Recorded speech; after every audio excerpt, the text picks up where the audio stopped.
Hazak ou Baruch Rabotai, on est aujourd'hui Haï, 18 dans le mois de Tammuz. Et c'est un plaisir de commencer ces 3 semaines qui sont un peu maigres ou dures, avec une joie de la bar mitzvah de Eli aujourd'hui.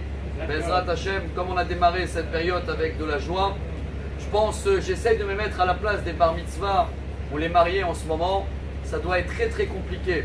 Déjà, ils ont peut-être rêvé d'une belle fête, et même la montée à la Torah, tout est limité. Hein. Je parle maintenant en Israël, on est à 19 personnes, ça change un peu tous les plans, mais je pense qu'on doit prendre du courage. Pour un exemple dans la paracha, Moshe Rabbeinu, quand ça a été annoncé qu'il ne va pas rentrer en Israël, il a quand même fait, comme vous le savez bien, 515 prières.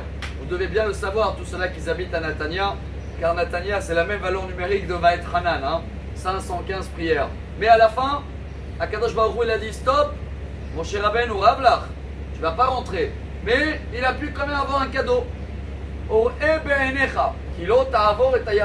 Ça c'est dans la paracha de cette semaine. Hachem il a dit à Moshe, bon, je vais quand même te montrer. Alors je crois que nous ici présents en Israël, ou même des personnes qui ne sont pas encore en Israël, mais ils sont capables de voir ce qui se passe en Israël, et bien c'est un cadeau que Moshe Rabbeinu il a mérité. Qu'est-ce qu'on doit voir, chers amis? Alors aujourd'hui c'est la première fois Eli met les tefilin, et dans le paracha de Shema, on a dit pour item moto, tout dépend de notre façon de voir les choses. Qu'est-ce qu'on doit voir, chers amis? Voilà peut-être le message incroyable de cette paracha. Mon cher Rabbeinu nous apprend que notre situation, peut-être aujourd'hui, c'est vrai, elle est compliquée. Toutes les habitudes à nous tous, ils ont changé. C'est pas le même mode de vie, mais on est obligé de voir plus loin. Kol amitabel al Yerushalayim, soche veroe besimchata. La Gemara dit chacun qui l'a jeûné hier et que pendant ces 3 semaines, ça va être encore plus dur sans la musique et sans les mariages. Et si je vais acheter un nouveau vêtement, il faut que j'attende Shabbat. Il y a beaucoup des règles. C'est dur, mais qu'est-ce qu'on va gagner comme cadeau? On va voir la reconstruction de Jérusalem. C'est quoi voir? D'un coup, Hachem va nous donner des lunettes spéciales. Notre vision, on va comprendre qu'on est dans une étape temporaire et on va même remercier Dieu sur cette période qu'on est en train de traverser.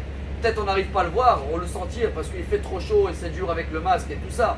Mais il faut savoir que plus loin, quelques jours, quelques semaines, quelques heures, on va comprendre en arrière que tout le film ou le rêve qu'on est en train de vivre, pas seulement ça fait partie de l'avenir, sans ça, on ne peut pas arriver à voir la construction de Jérusalem.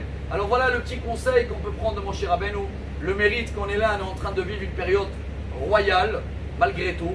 Et j'espère très vite, Bezrat Hashem, que la fête de Eli, s'il va bien se rappeler de tout ce qu'il doit commencer à accomplir dès aujourd'hui, on va pouvoir tous fêter ensemble à Jérusalem avec la venue de Mashiach. Shabbat Shalom.